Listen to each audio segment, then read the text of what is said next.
Good evening. The warnings were there before Christmas, and now the reality is becoming clearer.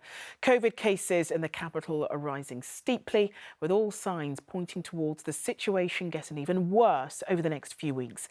This afternoon, the COVID threat level was moved to its highest, number 5, across the country. It means that transmission levels could cripple the NHS. An example here is Barts Health NHS Trust. More than 50% of their beds are now taken up by COVID patients. Well, let's take a look at the London-wide numbers. Yesterday, there were 6,658 people being treated in hospital for COVID. That's a 58% increase since Christmas Day. 772 of them are in ventilation beds. That's a 70% increase since Christmas Day. Well, tonight at 8 p.m, the Prime Minister will address the nation. It's expected that tougher restrictions are on the way across the country. We'll have more on that in just a moment. But first, here's our political correspondent, Simon Harris. Day one of the first working week of a new year, and there was little sign of London's traditional rush hour. The normally busy Westway was quiet, but after little more than 2 weeks in Tier 4, it could be all change once again. On a visit to Chase Farm Hospital in Enfield, the Prime Minister suggested even tighter lockdown curbs were on the way. If you look at the numbers, there's no question that we're going to have to take tougher measures, and we'll be announcing those in due course. London's primary schools were closed after the start of the new term was put on hold. But just beyond the city limits, the staff car park at Marish Primary in Slough told a different story. Like neighbouring London, Slough is in Tier 4. Like London, more and more people are becoming infected. But unlike London, primary schools in Slough were told by the government to reopen today.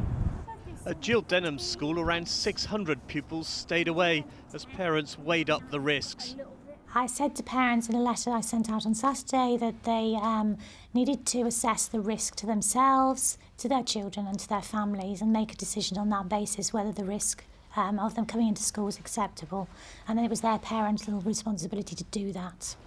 Slough was one of the early COVID hotspots when the second wave of infections began. It has more cases than some nearby London boroughs.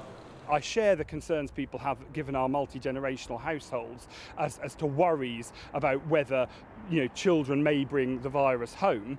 But on the other hand, the government are asserting that schools are safe environments and are safe to be open. And in that sense, we also want our children to have an education. The question now is, will the Prime Minister include schools in any new national lockdown? The key thing now, I think, is for the government to finally have the national lockdown the experts are advising we need for us to get a grip with this virus. The virus is out of control. In Oxford Street, the Christmas lights flash their season's greetings to near deserted pavements. The January sales have been cancelled. The start of 2021 was gloomy enough, but it's about to get even tougher. Simon Harris, ITV News. Well, our political correspondent Simon Harris has joined us in the studio. We mentioned it earlier, Simon, Boris Johnson is due to address the nation at 8 o'clock. Do we have any idea what he's going to say? Charlene, remember, today was supposed to be a positive milestone in the fight against coronavirus with the arrival of the first doses of the Oxford vaccine. But instead, tonight, that optimism has been totally overshadowed by the worsening situation in our hospitals. The NHS in London is really struggling. Sadiq Khan told us that some London hospitals may very soon be overwhelmed. Labour wants a full national lockdown, including school closures similar to the one we had in March. We'll know for certain what tougher measures, as Boris Johnson put it this morning, will be introduced when he speaks on television tonight at 8 o'clock. MPs will have a chance to vote on them on Wednesday because Parliament is being recalled. OK, Simon, thank you. Good evening. It was initially sold as a 6-week lockdown, but details from the government today cast doubt on just how long Londoners could be living under tougher restrictions. One minister today suggested this may go on until March. But as people across the capital come to terms with the news, businesses started to count the cost of yet another period with no revenue. Here's our political correspondent, Simon Harris. Tier 4 was hard enough, but this was the real thing. Lockdown proper with an added dose of misery, winter. Central London was quiet. Westminster Bridge is never normally like this in the middle of the day. The new rules allow a walk or run along the South Bank, but not a warming cup of mulled wine. Takeaway alcohol sales are banned. It's the unpredictability of it, so how it affects our business and our staff as well. We just don't know what's going to happen. We don't know what the future holds. The man with the fish and chip van was able to enjoy an extended cigarette break. By midday, he hadn't seen a single customer. At Michaela's bar in Waterloo, takeaway beer sales were a lifeline in Tier 3 and 4. Then came last night's lockdown announcement. Well, it's quite heartbreaking, really. I mean, it's really hard for businesses such as this to survive, and we're doing everything we possibly can to open safely and keep going, and it's just making it that little bit harder. The effect of the latest stay-at-home message was most evident on the Underground. Earl's Court is usually a busy interchange. The number of Londoners using the tube was down on yesterday. This morning's rush hour saw around 200,000 journeys. Before coronavirus, it was more than 5 times that.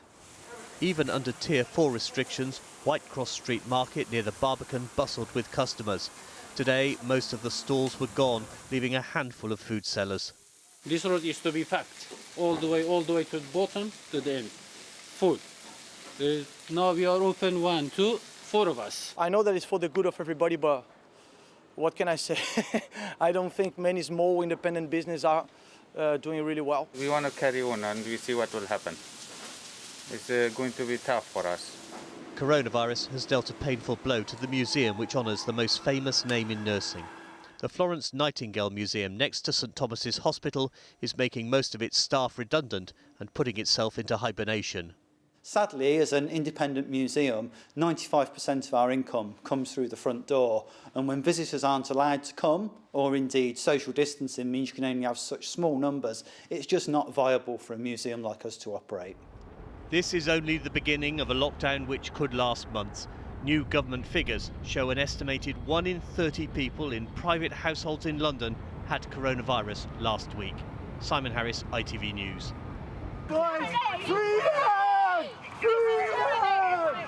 London is in lockdown, and in Parliament Square the police were taking prisoners. Do not get me out! 21 anti-lockdown protesters were arrested just hours after the new restrictions became law. Leaving home without a reasonable excuse is now a criminal offence. Where people are willfully, deliberately breaching and placing others at risk, and it is the selfish minority, we will be taking enforcement action. Barking and Dagenham now tops the league table of COVID hotspots in Britain. The East London borough has more than 1,500 cases for every 100,000 people.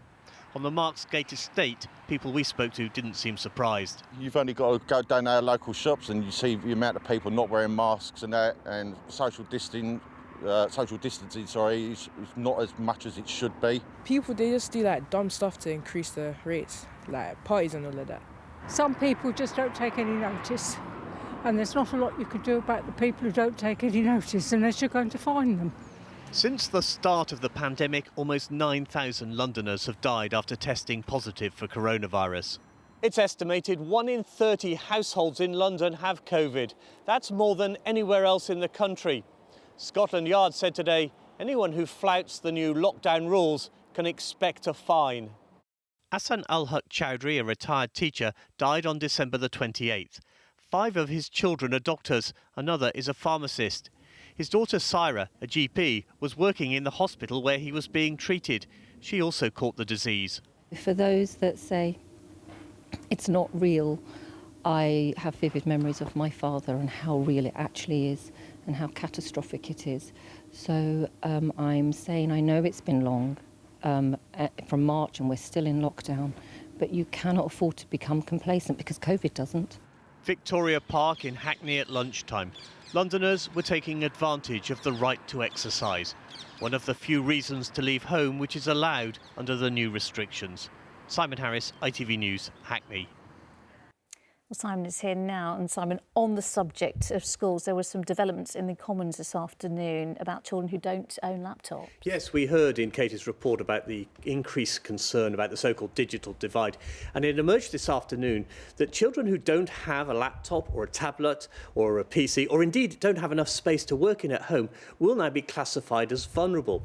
That means they can go back to school, go back into the classroom alongside other vulnerable youngsters and be taught, and alongside, of course, the children of essential workers. Okay, pretty big step there. Also, interesting questions about the mayoral election. Yes, you'll remember that the mayoral election in London last May was postponed because the country was in lockdown. Well, a North London MP asked the Prime Minister in the Commons today if it would go ahead, the deferred election would go ahead on May the 6th this year.